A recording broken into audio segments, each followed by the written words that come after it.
कथा। भगवान श्री कृष्ण ने अर्जुन से पूछा, कर्म और कर्तव्य क्या है? राधे राधे। जैसा मैं मैं नहीं तो पंडित चैनल पर सबका स्वागत करती हूँ।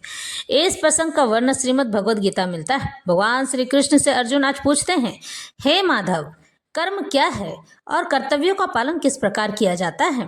भगवान श्री कृष्ण मुस्कुराते हैं और कहते हैं, हे अर्जुन, जो मैं तुम्हें करने के लिए कह रहा हूँ और तुम बार बार मना करते हो, यानी कि युद्ध, तुम मेरे लिए युद्ध करो, यही कर्म है और मैं तुम्हें गुप्त ज्ञान दूंगा, ये परम कर्तव्य है मेरा। इस तरह से भगवान श्री कृष्ण एक ही शब्द में अर्जुन को छोटी सी बात को समझा देते हैं कि कर्म और कर्तव्य क्या है। इस तरह से भगवान आगे समझाते हैं कि हे अर्जुन, जब किसी संतान की माता चली जाती है, उसकी मृत्यु हो जाती है और उसके घर में कोई बड़ा सदस्य होता है, तो उसका कर्तव्य बनता है कि वह उस शिशु का लालन पालन करे।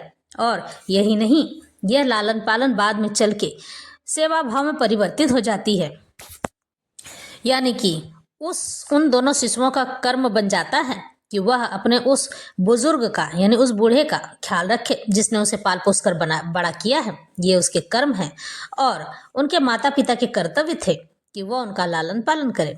इस तरह से यही कर्म और यही कर्तव्य है।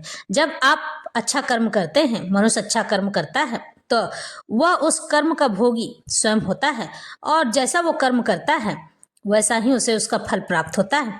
क्योंकि कहा जाता है ना कि अगर बबूल का पेड़ बोओगे तो उस पे कांटे ही मिलेंगे और आम का पेड़ लगाओगे तो उस पे आम के फल ही प्राप्त होंगे। तो जैसा कर्म करोगे वैसे ही तुम्हें फल प्राप्त होगा। और कर्तव्य, मनुष्य के जीवन में करने वाला जो कर्तव्य होता है वह कर्तव्य यह है कि सभी पंडित, सभी साधुजन समाज को एक नए अग्रसर, यानी नए ज्ञान की ओर अग्रसर करें। उन्हें यह बताए कि परम ईश्वर ही सब कुछ है, यानी कि मेरा ही स्तवन, चिंतन और पठन करें। यही गुप्त ज्ञान है। भगवान श्री कृष्ण आज अर्जुन से प्रेम पूर्वक कहते हैं, हे अर्जुन, यही कर्म और कर्तव्य है। ब्राह्मण का कर्तव्य है कि वह सभी में ज्ञान बराबर रूप से बांटे। उसी प्रकार क्षत्रिय का कर्तव्य है कि वह राजा के राज सिंहासन पर बैठकर सभी लोगों का लालन पालन करे और सभी को एक भाव से देखे। उसी तरह से वैश्य का कर्तव्य है कि वह जो सेवा भाव लगाया हुआ है, यानी सेवा भाव में रहता है, उस सेवा भाव को हमेशा बनाकर रखे। यानी कि वैश्य में आते हैं धोबी, सुनार, लकड़हारा, कुम्हार, ये सब लोग आते हैं जो कि अपना अपना सामान बेचकर या फिर किसी भी प्रकार से वो सेवा भाव का काम करते हैं। और अंत में आते हैं शूद्र, यानी सेवक। ये जो हैं हमारी सेवा के लिए जाने जाते हैं। शौच साफ करना, नाली साफ करना या कोई किसी भी प्रकार की गंदगी साफ करना, ये इनका काम है। लेकिन हमारा कर्तव्य बनता है कि उन्हें सीधे तौर पर वैश्य न कहकर उन्हें सेवक की उपाधि दी जाए, ताकि वह भी समाज में मान और सम्मान के अधिकारी बन सके। ये लोग छोटी जाति के होते हैं और इन्हें ज्ञान बिल्कुल नहीं होता है। तो यहाँ कर्तव्य हमारे तीनों पीढ़ी के, यानी कि ऊंची जात वालों का यह कर्तव्य बनता है कि इन्हें ज्ञान दिया जाए और इन्हें समझाया जाए कि किस प्रकार किया जाए। ये अवहेलना के नहीं बल्कि हमारी दया के पात्र होते हैं और इनकी सेवा करना, ये जब हमारी गंदगी साफ करते हैं तो इनके लिए भी हमें कुछ न कुछ करते रहना चाहिए।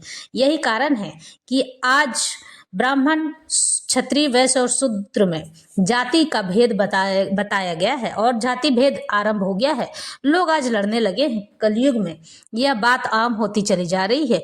एक दूसरे को नीचा दिखाने के लिए कुछ न कुछ करते ही रहते हैं। ऐसा नहीं होना चाहिए, क्योंकि ईश्वर ने सभी में सभी कार्य बांट रखे हैं और जिस हिसाब से जो लोग जैसी तपस्या करते हैं, जैसी ईश्वर की भक्ति करते हैं, उसे उसी हिसाब से कार्य दिया गया है।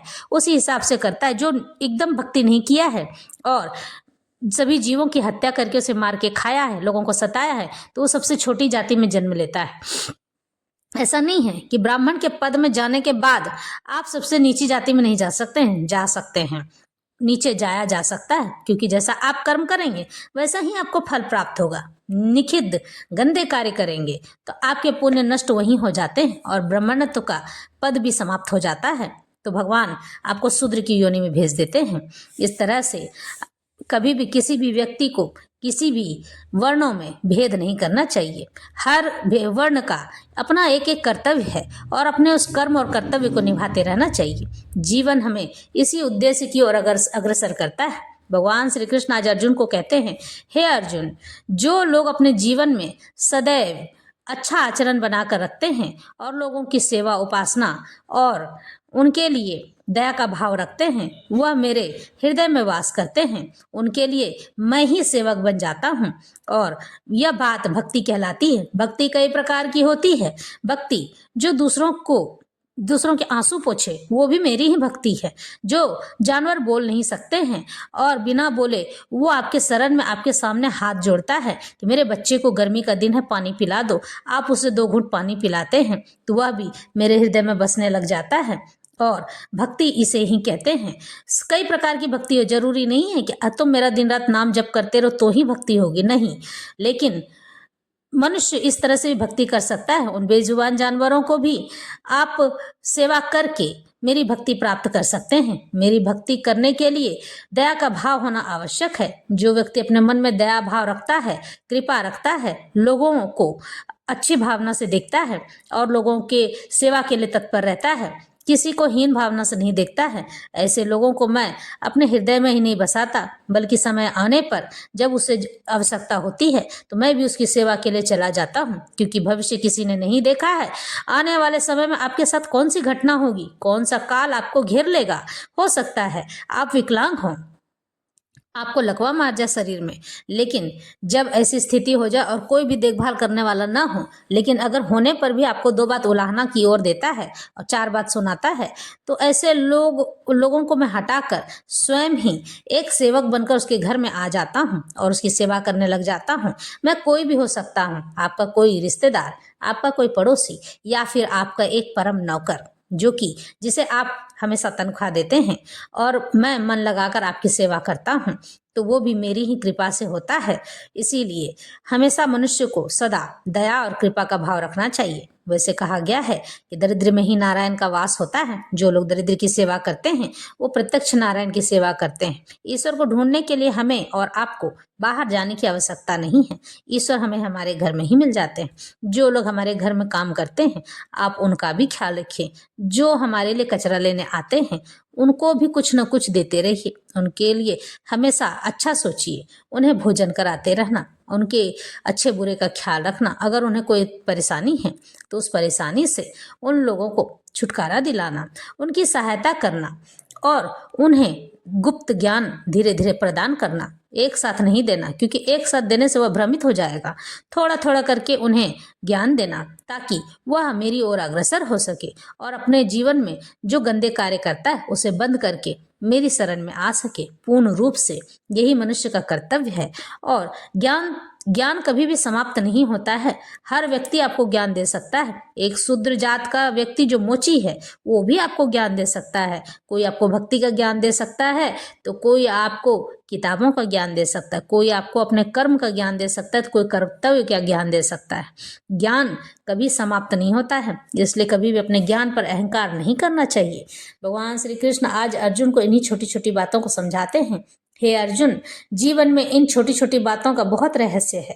जो लोग इन रहस्यों को समझ जाते हैं वो मेरी शरण में ही आ पाते हैं। लेकिन जो लोग अहंकार में होते हैं और इन रहस्यों को समझते हुए भी समझना नहीं चाहते हैं, तो वो मेरी शरण में नहीं आ पाते हैं और मैं उनकी ओर मुड़कर भी नहीं देखता हूँ। क्योंकि ऐसे लोगों के प्रति मैं अपना समय बर्बाद नहीं कर सकता, जो कि मैं अपने हाथ में हमेशा रखता हूँ, जिसे काल चक्र कहते हैं। यह समय किसी का सगा नहीं होता है। आज आपका दिन अच्छा चल रहा है तो हो सकता है समय आपकी परीक्षा ले रहा हो और आपके दिन खराब हो जाएं। दुर्दिन आने में समय नहीं लगता है। इसलिए मनुष्य को भविष्य की अगर कल्पना करनी है, भविष्य अच्छा बनाना है, तो वर्तमान को बेहतर हमेशा रखना पड़ेगा। क्योंकि जो मनुष्य अपने वर्तमान को बेहतर रखता है वही भविष्य की नींव, भविष्य की बुनियाद सबसे अच्छी रख सकता है। और भविष्य की बुनियाद रखने के लिए वर्तमान में अच्छा करना जरूरी है। इसलिए सबसे निवेदन है कि भगवत गीता का यह गुप्त ज्ञान भगवान श्री कृष्ण के मुखवाणी से जो निकली है, आप सबसे अनुरोध है इसका अनुसरण और पालन करते रहें। लोगों को हमेशा सद्भावना से देखें, प्रेम से देखें और उनकी सेवा में लग जाएं। सेवा करना अच्छी बात है। भोजन कराना, पानी पिलाना, अगर आपके पास उपलब्ध है तो वस्त्र की भी व्यवस्था कर देना और अपने बच्चों को यह बात सिखाना कि छोटे और बड़े में कभी भेद नहीं करना चाहिए, किसी भी व्यक्ति में भेद ना करना चाहिए और सबको